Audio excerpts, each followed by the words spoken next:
More changes are imminent as an insider has just given a shocking update on the state of the New York Mets and everything surrounding this team as free agency news continues to heat up around the squad, especially after the Brandon Nimmo trade. We know that more changes are coming, and we know that things are about to look very different in New York as the Mets do everything in their power to be as good of a World Series contender as possible. We are going to see a different team out there next year, but albeit a team that at the very least David Stearns and Steve Cohen will be believing in. We're going to break all this down, discuss what these changes are going to be, discuss all the moves and all the news surrounding these moves that we are looking at right now, guys. But before we do all that, if you are part of that 69% that's not subscribed to Mets Digest, make sure to subscribe so you don't miss a single New York Mets update. We have videos coming out every single day regarding the Mets, breaking down all the latest news, reports, rumors, injuries, literally everything on the team. So if you want to stay up to date with everything and show everybody that you know ball, this is the place to be. But let's jump into the video, guys. There is a lot to discuss on the Mets right now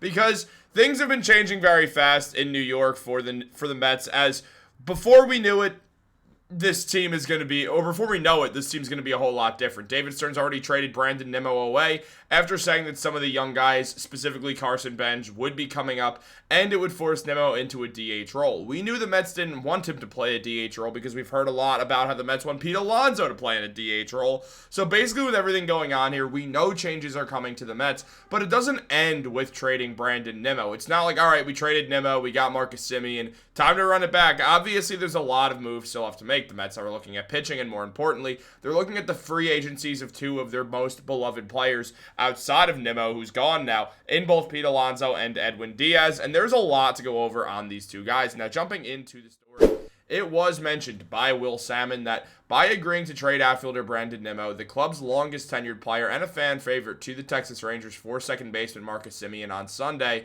David Stearns showed sentimentality is not going to interfere with his plans. Clearly, he is up to the task of putting that part of him to the side if it means improving his team.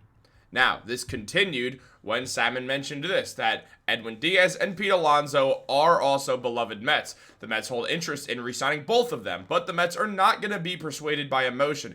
It may play some part, but either or both Diaz and Alonso return. If they both return or not, it will mostly be because of the cold hard facts. Said it made sense to bring them back to the team and not just for the sentimentality reason.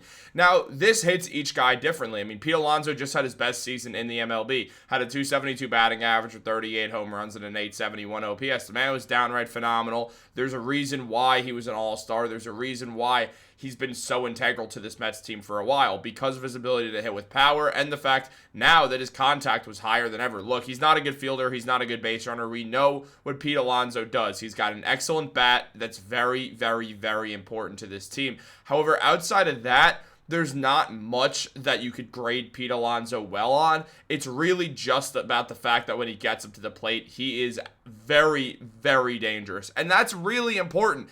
The Mets, outside of Alonso and Juan Soto, there's no other real power bats there. There's nobody else who's really cracking the ball. So having someone outside of Soto is helpful because obviously players go through slumps. And Juan Soto obviously is great. The man was third in MVP voting for a reason. Juan Soto's phenomenal. Nobody's saying he's not. But it wouldn't hurt to have more power. Now, is that definitely going to come in the form of Alonso? No, because the Mets, they want better fielding. Or as David Stearns puts it, run prevention. What does Pete Alonso not do well? Plays defense. The man's not a good defender. There's no two ways around it. I mean, we can say what we want, but it's just not what he's good at. He's not a good defensive first baseman. He gives all the effort out there in the world, but he's not great at it. And the Mets, because of that, do want to see Alonso take some more reps at DH so they can put a first baseman there who is a better fielder. Now, at the same time, when we look at Edwin Diaz, things are pretty similar in the regards to he's great. I mean, Edwin Diaz, arguably the best closer in baseball, man. I mean, 163 ERA, 62 games played last year, 28 saves. Would have had more if the Mets were able to win more games. Had a whip of 0.874 and 98 strikeouts in 66.1 innings pitched. The man was phenomenal, absolutely downright excellent pitcher. True elite closer for this team, has been awarded as the best closer in the American and National League throughout his career, has made multiple all-star teams, throws with fire, and is still just 31 years old. So it's not like Diaz is washed. It's not like he's old, but he wants a longer-term deal, and that makes things super, super complicated for the Mets.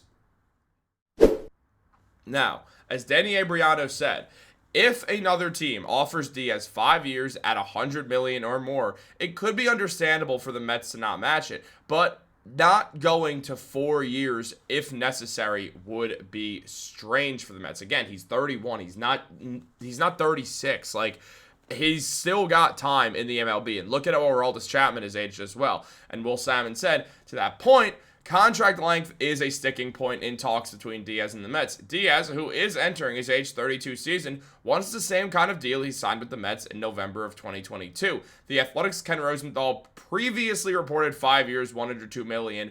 The Mets are inclined to prefer something shorter, though, perhaps like 3 years. And speaking of Ken Rosenthal, in that same article that he reported that, he also said the Mets' crosstown rivals, the New York Yankees, are another club with potential interest in Diaz. The Yankees, too, have other priorities, a starting pitcher and at least one outfielder. While they are set with David Bednar as their closer, they also face the losses of two high-leverage relievers in Devin Williams and Luke Weaver. And Diaz is proven in New York. Now, it's also important to note the Mets have held interest in Devin Williams at points. Obviously, though, if the Mets signed Devin Williams and the Yankees signed Edwin Diaz, we know which team got the better end of that deal. One team got a guy who had a 4.29 ERA, and the other gets a guy with a 1.63 ERA. So what we're looking at is a situation where we don't want that to happen. We don't want to see that swap. We don't want to see Diaz in a Yankee uniform. And also, more importantly, we don't want to see Diaz leave. You need an elite closer, and without him, the Mets don't have one. They'd have to sign someone who's probably not as good. I mean, there's other options out there. Suarez is solid. I mean, you can go get Pete Fairbanks. Like, they're all right, but it's going to feel like sour regardless because it's not Edwin Diaz, and that's a big part of it. Now, Anthony DiComo on Pete Alonso and Edwin Diaz said, it would not surprise me one bit if Steve Cohen's Mets retain both of those players, though. And DiComo is the Mets insider for MLB.com. The man knows what's going on he knows what's going on within the team as much as anyone.